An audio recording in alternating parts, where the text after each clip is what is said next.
math is so cumulative. So if you miss the early foundational steps, then it's going to be really hard for you to learn high-level skills, because everything is kind of interlinked and interlinked developmentally, and the classroom progresses and you're left behind. I would be stuck on the first, addition unit, and then I'd be pushed into the subtraction unit, not even knowing how the addition unit, I didn't know anything in the addition unit.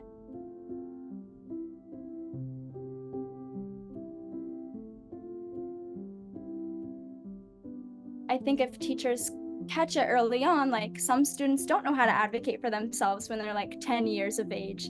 So if you just pay extra attention to that, and to see who is maybe a little bit more timid in class, a little bit more shy, who keeps looking around or raising their hand constantly, that's a huge indicator again of like maybe someone has a learning disability. Yeah, I think early on, watching how they do math, how can they compare which of two numbers is larger, how good are their estimation abilities.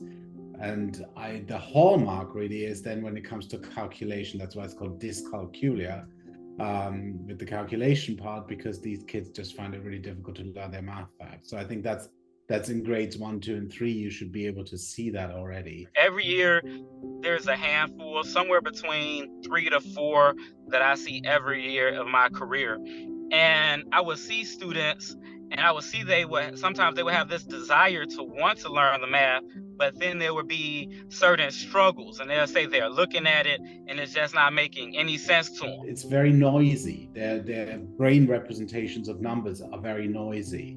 And so it becomes really hard for them to discriminate, to estimate.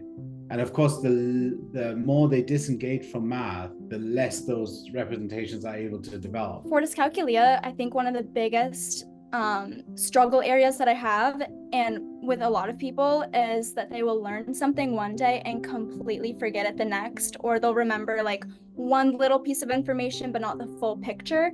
And that's really, really hard. If you're in education, you need to like be caught up day to day. It's also important, of course, to distinguish between dyscalculia and just lack of opportunity to learn, right? Some kids come into school having been growing up in households where they've received lots of informal learning opportunities to engage with numbers, and some kids have not had that. And that it doesn't mean that they have dyscalculia, it just means that they need a little bit more time to catch up.